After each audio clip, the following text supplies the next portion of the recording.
You don't need a $1 million business to have a successful lawn care business, to live a fulfilled life, and frankly, to have more income than you need. There's this arbitrary number of everybody wants to have $1 million, but I'm here to tell you that you can have about half that and even less than that and do very, very well for yourself in the green industry. I want to give you 4 reasons why I think the vast majority of guys would be much happier staying somewhat smaller, somewhat manageable, and more profitable.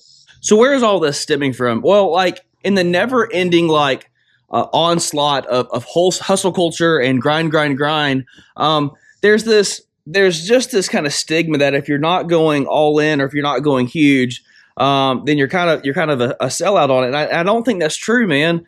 I've got the chance, just doing what I do on YouTube and then coaching a lot of guys, I've got to speak to a lot of lawn care business owners. I do a lot of networking in our area as well. And though this is not the case for all of the businesses that are, quote, big, I want to share with you guys my experience, like the things that I have seen over the years in talking to a lot of lawn business owners.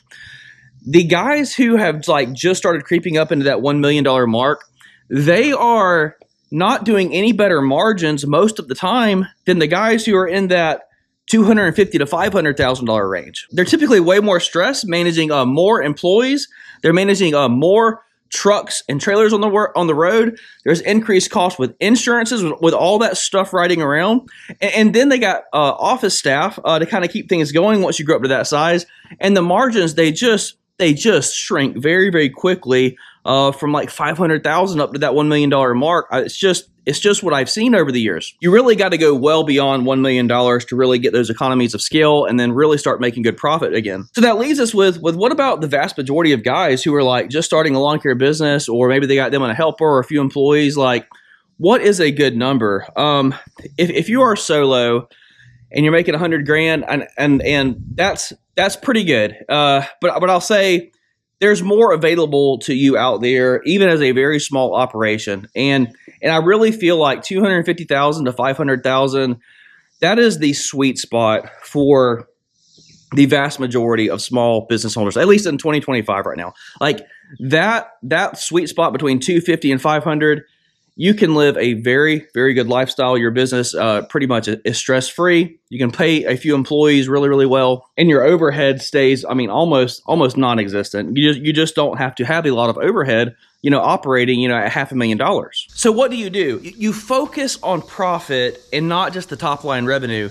And while you're chasing the arbitrary number of $1 million, I'm here to tell you it's not that hard to hit that number, guys. It really isn't. If you've got leads rolling in and you know how to hire some people, $1 million business is completely doable. It truly is. I'm just saying that I have noticed margins, they diminish very, very quickly from that $500,000 mark up to $1 million.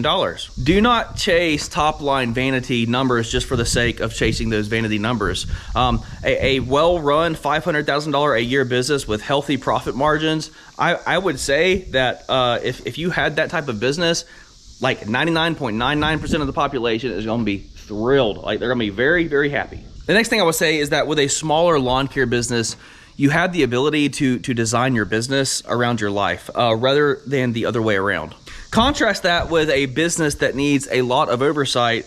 I'm not willing to give up the flexibility and the freedom that I have at this point with the type of business that I have. But just because you're not going up to $1 million and scaling to like 6 or 7 trucks on the road and managing, 15, 20 employees, hey, look, you don't have to do that to have a great quality life in the green industry. I'm a testament to that, man.